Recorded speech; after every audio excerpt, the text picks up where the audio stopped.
friends. Welcome back to the Super Freak podcast. I'm so thrilled to have you here as usual. And what I believe is that if you listen to this podcast in general, chances are you identify as someone who is empathic, introverted, intuitive, highly sensitive, maybe a little neurospicy, or maybe just quiet. Now, I know these aren't usually the traits that people associate with being like a powerful business owner, but I want to tell you, if this is you, your time is now. You know, I never personally identified with any of these terms until around probably 6 years ago when someone actually told me that I was a highly sensitive person. And it was a bit of a revelation because up until that point, I had some pretty strong preconceived ideas of what it meant to be highly sensitive. And let's be real, I spent a good chunk of my life literally punching and kicking people in the face during my years in karate. It didn't match with the image of being soft or sensitive. But the more I learned about the common challenges that people with these traits face and how they feel about themselves and how they process things and how they think when it comes to business and success, specifically, the more I saw myself in so many of these traits. And that's what we're going to be talking about today, because if you feel like the way that you've been taught to do business doesn't fit who you are, I'm going to show you another way. And this changed my life. Here's what I've noticed, and maybe this will resonate with you too. These are some of the most common challenges for highly sensitive entrepreneurs. First of all, it's feeling like it's harder to keep up. Like, have you ever felt like doing the business things that everyone else seems to do, like constantly showing up on social media just feels harder for you? And when you can't keep up, you start feeling like maybe you're not good enough or like something's wrong with you. Or maybe this constant pressure to always be online or always be visible or always be launching or always be selling or just constantly kind of hustling just doesn't feel right in your nervous system. Perhaps it is in terms of selling, this idea that you always need to be closing or you always need to be following up. Oh, just even the thought of saying that doesn't feel good. And so I want you to know that if you're feeling this, there's a reason why it doesn't feel good to you, and it's because you are highly attuned to the world and what people actually need and what they like, but we'll get into that in a moment. So the first one is feeling like it's a little bit hard to sort of keep up, quote unquote. Secondly, it's discomfort with visibility. So you might find it really deeply uncomfortable to put yourself out there. I'm not just talking about, classic lack of confidence or feeling, it's nerve-wracking to put yourself out there, but I'm talking about taking on the energy of visibility or the energy of other people looking at you.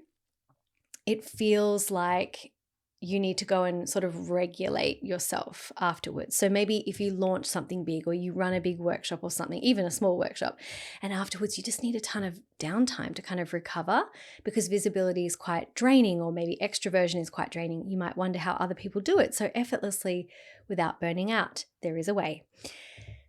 Maybe you feel like there's pressure to conform to business norms. Like there's this intense pressure to follow these common business practices like networking, cold outreach, sales tactics rooted in sort of hustle culture. It feels like you should be doing these things to grow your business, but they don't align with how you naturally operate and who you really are. Does this sound like you? Maybe some of it.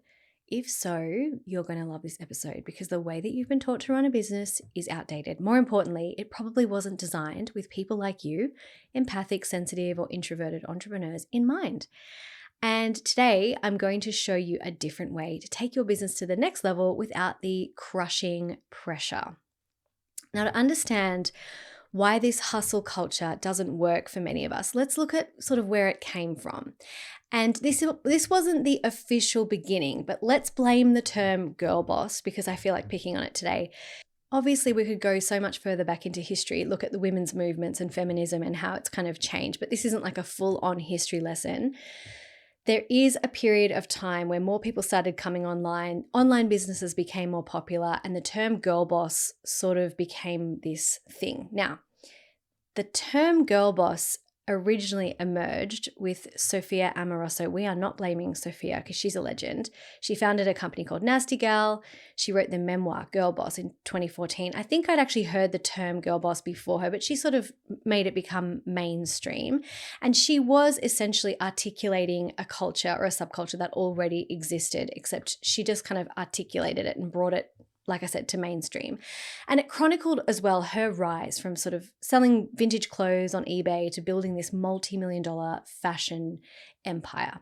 And the book really sparked a little bit of a movement, but more so, it made the term girl boss a little bit more mainstream, and it really spoke to a culture, like I said, that already existed and made it popular. And at first, this was really empowering. Like, it gave women permission to embrace their ambition and reject traditional corporate norms and build businesses on their own terms. And this is what we needed. Social media played a huge role in amplifying it as well, allowing women to really build personal brands and share their success stories and inspire others. And this girl boss movement was born, representing women who were unapologetically, let's say, ambitious and stylish and driven and really with big personalities. And it was such a fun time. It was really such a fun time. And what I'm about to say is going to sound like it criticizes, well, it does. It criticizes the girl boss movement, but we will get to the positives of it because everything has a positive and negative. And as empowering as this was in the beginning, girl boss culture eventually received a lot of backlash. Critics started pointing out that it promoted quite a narrow and individualistic view of success, which it did because it encouraged this constant hustle and it really glorified burnout. Now, what we saw was that this glorification of burnout sort of was a cyclic thing that reoccurred. You know, we saw it happen with the rise of women in the workplace and women in corporate and moving up the corporate ladder. And, you know, there's still a lot of issues and gaps and problems there. And women were in this kind of bind because we wanted to have it all, but there's still so much that hadn't changed. And so the idea that we could be our own bosses and everything was so liberating on the one hand, but again, it started to glorify this idea of burnout because there were a lot of principles that we took from the corporate world and we just plonked them on top of this new way of being, in my opinion. So by the late sort of 2010s, the term girl boss became synonymous with a kind of, critics would call it a performative feminism, where personal success was sort of more important than collective progress or inclusivity. And although for many entrepreneurs, they were able to kind of create a lot of success within this, small frame of living, for highly sensitive entrepreneurs, this kind of success culture rooted in always being on and pushing yourself harder became overwhelming and unsustainable. And that's when we realized that hustling 24/7 was not empowering at all. It was actually quite harmful.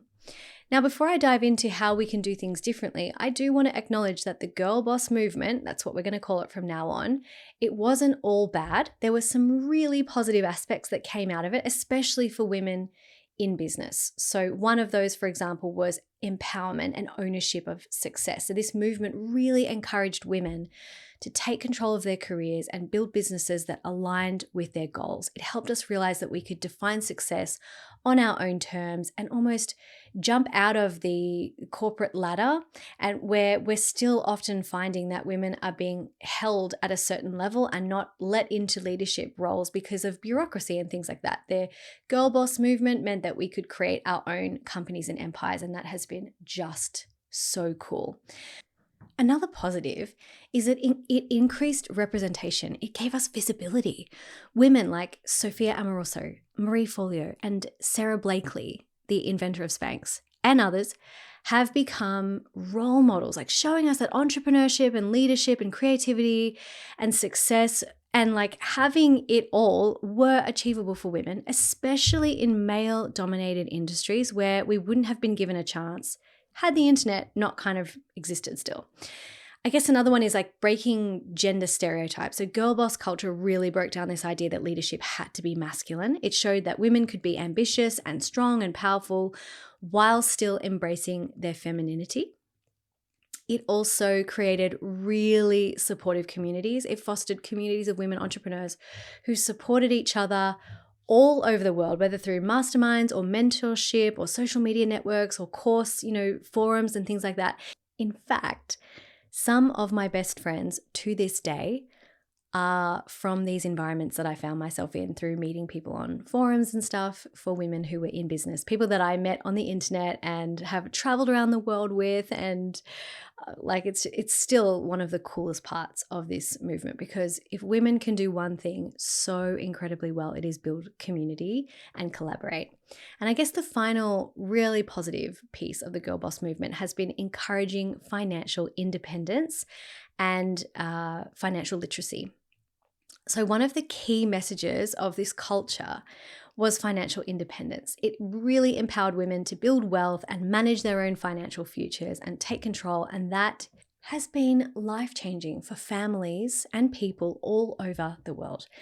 These were all great things.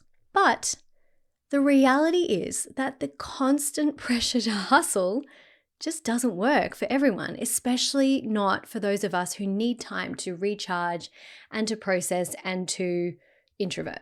To be an introvert. So how do you know if you've been, let's call it girl bossing a little bit too hard? I think the common phrase is girl bossing a little too close to the sun. Here are some telltale signs that you might have been leaning a little bit into hustle culture a little bit too much. Constant hustle and no rest. You're always busy, you're always on the move, you always got something going on, you're working late into the night on weekends, and there is literally no downtime. And even when there is downtime, you don't know how to take it. There's an underlying fear or guilt that if you slow down, you'll fall behind or you'll miss out. Another one is burnout disguised as productivity. So you're getting things done, but it's taking everything out of you. You're relying on caffeine to keep going. Your creativity has dropped. Your health is suffering, but on the outside, everything looks fine. It's like the duck on the surface with the little legs like going. Another one is a lack of personal boundaries. So you're constantly saying yes, you're answering emails at midnight, you're taking client calls on weekends, your work has seeped into your personal life. You feel like you're always on, even when you know you should switch off. And again, lack of personal boundaries is linked to this constant hustle and no rest, because lack of personal boundaries can also look like working when you're supposed to be on holidays and not able to kind of draw a line. Another one is perfectionism. So not being able to let go of tasks, always feeling like things aren't perfect enough, always kind of looking and testing and adjusting. And sometimes that's a creative trait, but sometimes it's coming from, an inability to downregulate, refusing to delegate, overthinking small details, stress over getting everything just right, unnecessary pressure. Another one is emotional detachment from success. And this is a big one. So what can happen is, and I see this so often with high performing, like people who have been in business for a while, is that they're hitting all their business goals, but it doesn't feel satisfying. And it doesn't feel as satisfying as you thought it would. And you continue to move the goalposts. Success sort of starts to feel a little bit hollow, even success that you once maybe dreamed of, and you're a little bit emotionally disconnected from the very thing that once brought you joy. By the way, apathy and cynicism are signals of burnout. So just keep that in mind. If you're feeling a little bit like, I just don't care, and I'm feeling a little bit cynical maybe of my industry or of my work or of the day-to-day things, just these are really great signals that tell you it might be time to look at burnout. Another sign that you might be girl bossing a little bit too hard is something called toxic positivity and ignoring negative emotions. So what can happen is you're constantly kind of projecting an image of positivity and brushing off difficult emotions and putting on a little bit of a facade that everything is okay. Now, it's hard to be real with others and even real with yourself about how you're really feeling. And I do acknowledge that sometimes it's difficult to find the line between not oversharing, but also being honest enough that people don't think you're being fake. And that is difficult. But it's more about yourself and how you feel and how you behave. Like if you're realizing that you are really stressed and you could use some therapy, or things have been difficult for a while and you're not acknowledging it, or you're finding a way to always reframe it or coach yourself out of a negative state, but really you're suppressing stress and you're trying to show up like everything is fine, that's a little bit of a sign. It doesn't mean that you have to go and tell the internet all of your deep, dark secrets. That's actually not a healthy choice, but it is about recognizing that it might be time for some support outside of business. Another one, this is a huge one, is overbranding your own identity, meaning every freaking thing you do becomes content. Like you're thinking about everything in the form of, would this be a good post for Instagram or Facebook? Ugh. Like every moment, every conversation, it's all an opportunity to kind of show up for your brand. You never disconnect from your business. You never switch off. No one ever sees you without makeup or without being dressed up or without being ready to do a pitch. And you just kind of lost touch of who you are outside of your work or who you were without it. I know this actually feels really weird to say, because I think this is probably one of the biggest girl boss things that people were taught to do. Like everything can be monetized, everything can be, turned into a lesson or an insight or whatever. This can link to toxic positivity. It can also just be like genuinely good branding. But I think there is a fine line, once again, with not being able to switch it off. And so that leads me to the next point, which would be prioritizing achievement over well-being. Like you're sacrificing your health for success, whether it be skipping meals or neglecting sleep or pushing through illness. Oh my goodness. When you've got the flu or you've got COVID and you don't let yourself take a break, or you feel like you can't, it's okay, but it's a good signal that, it's a red flag sort of thing. When you prioritize any form of work over the top of your well-being, you keep telling yourself it's necessary, but deep down, it's not really sustainable. Now, again, fully acknowledge sometimes you just got to push through. Like sometimes you just don't have a choice, but it's about what we do consistently, not what we do in a once-off. And so we've got to be really honest with ourselves. Is it really a once-off, or do I do this constantly? Like if I did take a break, when was the last break that I took? And when was the last time that I got sick and took some time off, and was it okay? The next one is chasing validation through metrics. It's when you're obsessed with the numbers and you can't see any KPIs or progress that is outside of linear, progressive movement in an upward trajectory. Like you refresh your social media stats constantly. You're constantly looking at likes and engagement and things like that. Your self-worth is tied to your follower count, or your subscribers, or your revenue, or your engagement. Constantly chasing external validation instead of tuning into what really matters to you, and instead of also paying attention to the kind of internal progress that gets made in being a business owner.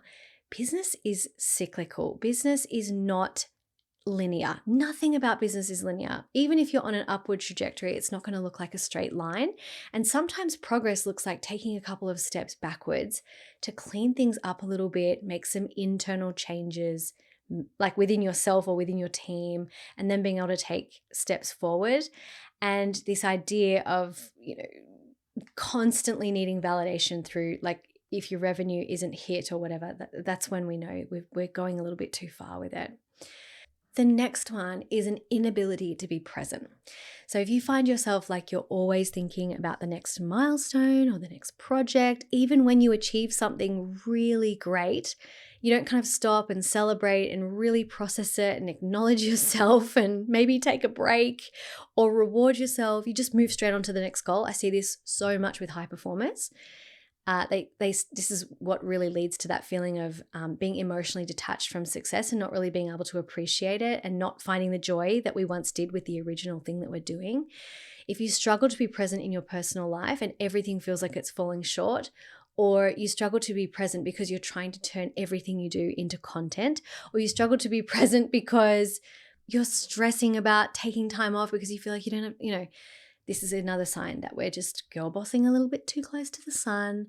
And finally, I would say if you're feeling a little bit isolated or disconnected, which is not one that is super obvious from the outside, obviously, because it's an internal feeling, you know that you've been girl bossing a little bit too hard when you're just working so hard that, your relationships have started to drift and you're feeling a little bit more isolated. And you might even realize you've neglected your friends or your family or your partner in pursuit, or your kids in pursuit of your business goals. And that's when we know things are kind of out of balance. Now, I want to say balance is a little bit of a myth, because if you have a health issue, or if you have children, or if you have a situation in your life where there are just things outside of your control that you're contending with in running your business, then balance is going to look different one day to the next. But if we can be aware that we can still be a little bit out of balance in terms of what we're doing because of just life, and we can still feel connected, and we can still feel like we're in community, or we can feel isolated and disconnected. That's when we know that things are kind of out of balance, right? So it's not about what it looks like 50-50 on a calendar spreadsheet or whatever. It's about how you feel. Now, if any of this resonates, just take a moment to breathe, because you are not alone and you do not have to keep pushing this hard. And there is a better way to approach business. For the record, girlbossing is dead. All right, let's talk about why this hustle culture or girlbossing can actually be really toxic, especially for highly sensitive entrepreneurs. I know that you're going to resonate with this. It's probably articulating something that you already feel, but let's get into it. There are 5. Number 1, burnout culture disguised as empowerment. Now, the girl boss mentality promotes this relentless hustling as empowerment. And I'm sure if you've been around the traps for a while, you would have seen so many people who are in leadership roles in this kind of culture talk about how they've just been burnt out, or they've hit a wall, or their mental health has really suffered under the pressure, because entrepreneurship is not for the faint of heart. In reality, it can actually glorify overworking and lead to burnout and mental health issues and exhaustion. And you might feel like you're supposed to be doing more and more and more, but it comes at a cost. Number 2, perfectionism and really unrealistic standards. Maybe you are following someone or many people on the internet with a very particular aesthetic style of life. Girlboss culture puts pressure on women to excel in absolutely everything: career, relationships, self-care, parenting, like eating perfect, everything. It all has to look perfect. And it creates these really impossible standards that are simply not sustainable. Like, hello, this is my house and I live here. It's not always clean. It's not always got nothing on the bench.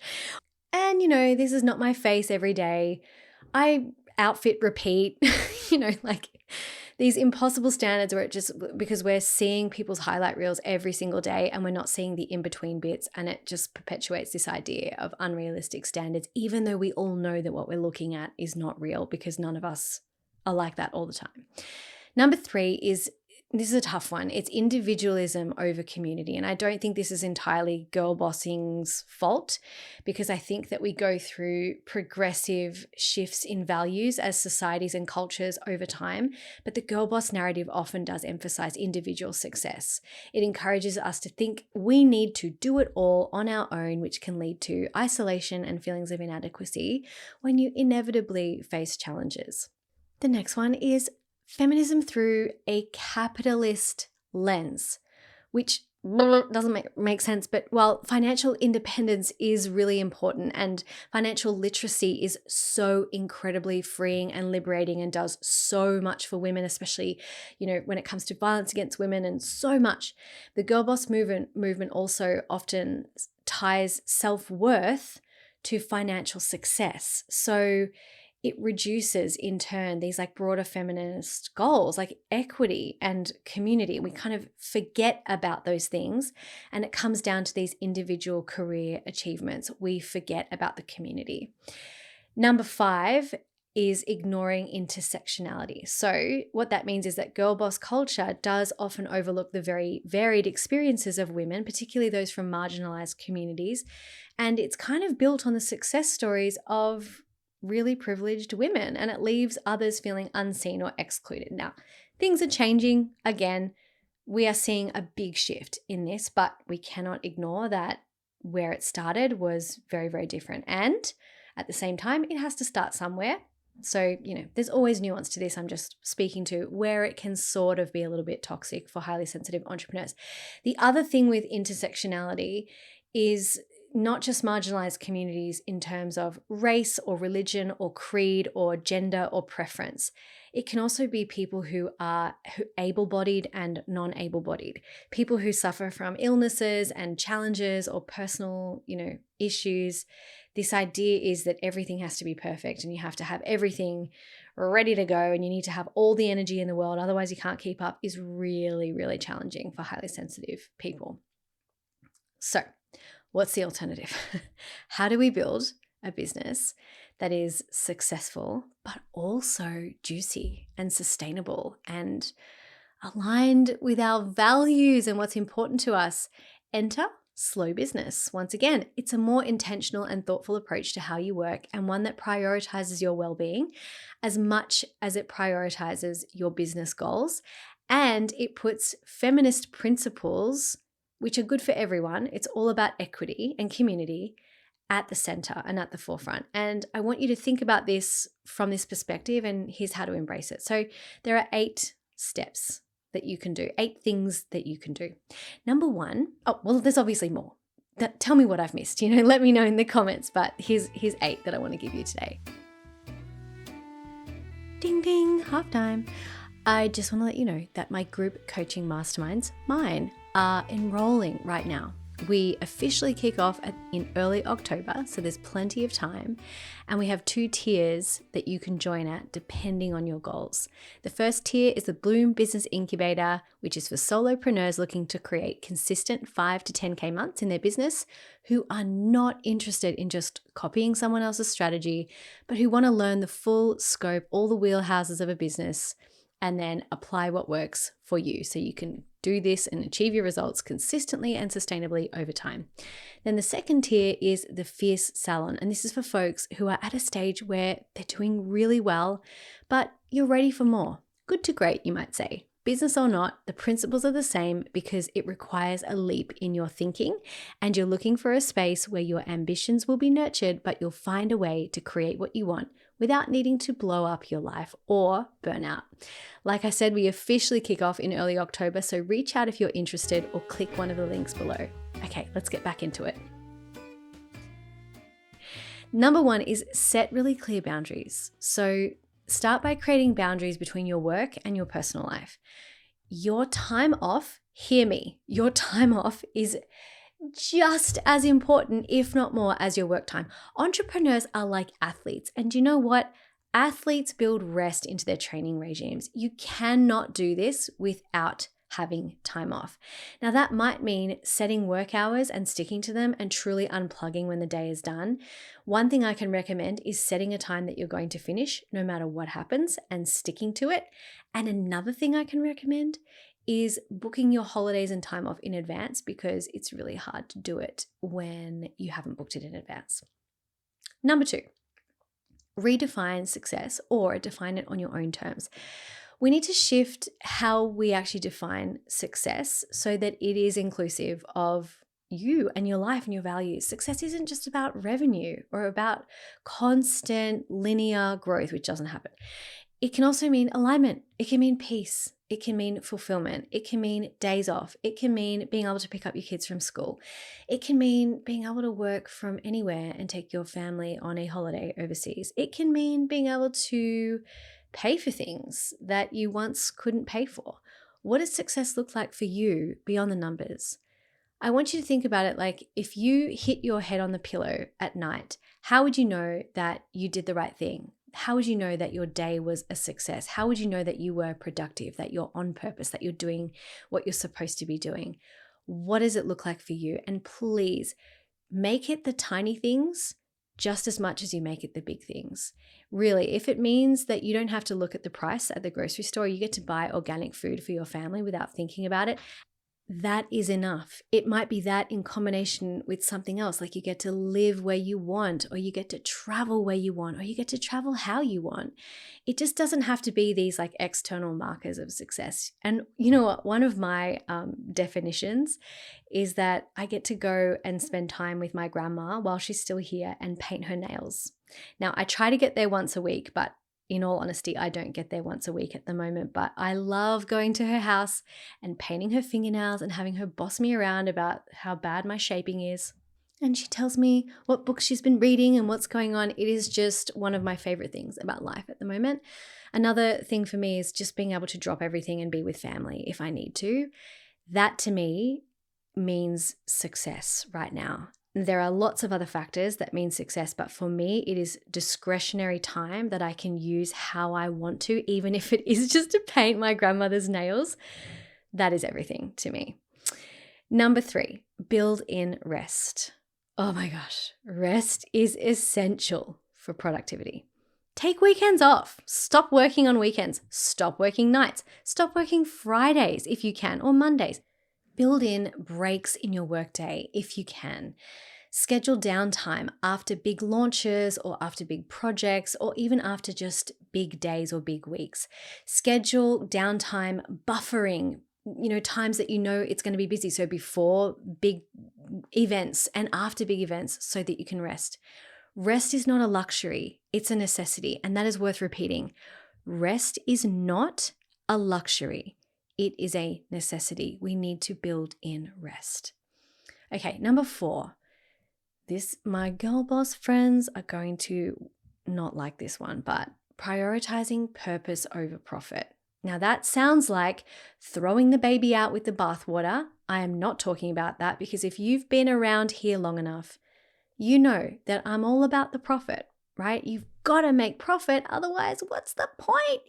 That's your livelihood. That's your take home for your family. That's the reward that you get for taking a risk and starting a business. But if we're doing this over the top, I actually want to say this. I want to preface this. Some people can start businesses that are not aligned with their values, where they just kind of create the business, they build it up, they sell it. It's not like a personality type of business. It's not that. That's cool. That's fine. I'm not talking about those kinds of people, and I'm not talking about those kinds of business.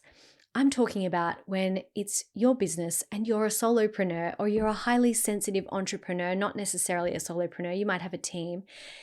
Making sure that you reconnect with your why. Like, why did you start business in the first place? This is a conversation I have with a lot of high performers when they get to the point where they're ready to go from good to great. They've achieved so much. On the outside, they look really successful. They're killing it. But like on the inside, they've got bigger goals. They have no idea how they're going to get there, because more hustling is not possible at this point. And this is where we can start to feel a little bit disconnected from why we began. When you focus on purpose and you focus on the impact that you want to make, it really does shift the energy around your work. And when you prioritize it, you do end up having healthy profits. It's not that you're sacrificing. I didn't say sacrifice profit for purpose. I said prioritize purpose over profit. The pressure to constantly achieve diminishes when you focus on that bigger picture, and it makes your business life so much more fulfilling and actually more sustainable. Like, you're going to be here in future because when you prioritize profit over everything else, you will make more profit over everything else, but it's not always sustainable or enjoyable over time, especially if you're a highly sensitive person. Okay, so prioritize purpose over profit, but we are not sacrificing profit. All right, be smart. Number 5, embrace imperfection. Now, you don't have to be perfect to succeed. We have to allow ourselves to make mistakes, to launch before everything is absolutely ready, and to give ourselves permission to learn as we go as much as we can. Perfectionism really creates this unnecessary pressure, and it holds us back from showing up as our authentic self. And this one is so much harder to apply in real life than to just talk about. The way I get around it myself is when I'm getting stuck in perfectionism, which I am so vulnerable to, I tell myself or remind myself of the 80-20 rule. So 20% of the things you do have 80% of the impact, and the other 80% only have 20% of the impact. So when I'm caught up on like choosing a color or fixing a font or doing something like that, I tend to give myself permission to just step away. Now, what's really wild is not everyone's going to think this, but I get feedback often from clients when we're talking about their businesses or their offering suite or whatever it might be, where they say things like, oh, it just looks like, it looks like, everything's so sorted on the outside with you. It looks like it's all kind of packaged up neatly and you know exactly what you're doing and what you're talking about and blah, blah. And I have to remind people that like the reason my courses were taught live was because for so long I couldn't sit down and actually pre-write a script. And the ones that I have pre-written a script, it was really difficult to get out. And I had to get over perfectionism in order to be able to do that. Like there's so much story behind what you see. And that story, most of it is giving myself permission to launch and press go when I was so far away from what my idea of perfection would have been, and I would still be working on it if I hadn't. And the irony is that nobody notices, and people think it's more complete than you think it is. But also, I find that for every high performer I speak to, their idea of done is so much bigger and more complex and so perfect. Their idea of done is so much further off what done really is, that someone's 40% who's a high performer is another person's 80 or 90, just based on the level of detail that we think we need to have, because we're so caught up in this idea of needing everything to be perfect. So embracing imperfection is actually so liberating, and in the long run, it is so of service to the people that you're supporting, because not only do you not perpetuate the idea of perfectionism and people get to see the real human and they get to really connect with you, but you actually get things done and they don't notice all the bits that you would love to have done, but nobody knows. And I want to say, like, even if you watch documentaries on people like Beyonce has been known to say, every creative just wants one more week, so we're all embracing imperfection at different levels. Okay, number 6 is seek community and collaboration. So you don't have to go it alone. Surround yourself with a supportive community of like-minded people who share your values. Join masterminds, find mentors, collaborate with others instead of competing, and connect with people who are in your industry and see how you can support them and how you can lift them up and how you can help them. There isn't really this idea of competition so much anymore, because when you can be your own brand, or when a solopreneur has their own values-based business, there's so much individual beauty in and difference between two people's businesses and two people's ideas and two people's the way that they do it, that competition's kind of over. We don't need to compete. So seeking out community and collaboration is just a beautiful way to remember that things exist outside of your profit and loss. Okay, number 7 is, oh my gosh, mindful consumption of social media. Social media, that is probably the biggest thing that fuels comparison, right? And hustle culture. So we need to take control of how we engage with it. And for highly sensitive people, this is more important than everyone. Unfollow accounts that make you feel inadequate, or that trigger you, or that leave you feeling overstimulated, or like you're not enough, or the way that you are is imperfect. Limit the time that you spend on it. My favorite app is Opal. It's actually, they advertise on Instagram. They've got a fantastic ad on Instagram. I am not an affiliate for this, but you can go to @withopal, and I love that app because there's different levels of difficulty to overcome the block, like blocking the social media. So I found that to be the most helpful app I've ever used for controlling my social media consumption, because it's designed to be addictive. It is designed to be overstimulating. It's designed to be horrible. And so we're the ones who have to take back our power. Now, if you are into social media and you like it and you want to keep using it, that's cool too. What I recommend is you curate your feed with content that really inspires you and encourages balance and makes you laugh and floods you with kind of oxytocin from looking at something beautiful or looking at something soothing or relaxing or laughing. And that is a great way that you can use social media to be mindful and enjoy it. You don't always have to be following everyone in your industry, and it's totally okay to not follow people and to not know what everyone else is doing if it overstimulates you. And finally, number 8, I would say focus on quality over quantity, whether that's your work, your clients, your social media content, your email marketing strategy is focusing on quality rather than quantity. It's better to just do a few things really well than to try to stretch yourself too thin to try to do everything, knowing that you can always improve over time. So I'm going to run through those 8 again. I'm just going to run through them really quickly so you can remember them. But this is how you can embrace slower business and embrace business that supports you as a highly sensitive person. It kind of is the antidote to Girlbossing, and you're probably not that far away from it. It sits just below the surface. It's a matter of slightly different choices day to day. Number 1 is set clear boundaries. Number 2, redefine success for yourself. Number 3, build in rest. Number 4, prioritize purpose over profit, but still be smart. Number 5, embrace imperfection. Number 6, seek community and collaboration. Number 7, mindful consumption of social media. And number 8, focus on quality over quantity. Okay, that was a lot, right? Little history lesson on girlbossing, why it's toxic, how you might notice that you're doing it. And that's a wrap for today. I hope this episode has given you permission, once again, a little bit more to just slow down and rethink how you are approaching your business. You don't have to sacrifice your well-being for success. There is a better way to run your business and run your life that honors your unique needs. If this episode has resonated with you and you're ready to build a business that feels aligned and sustainable, I'd love to invite you to check out my masterminds, which are open now, and we are starting in early October. So there's not much more time to enroll for 2024, but they're not going anywhere. So you can check them out and do them next year if that's more aligned for you.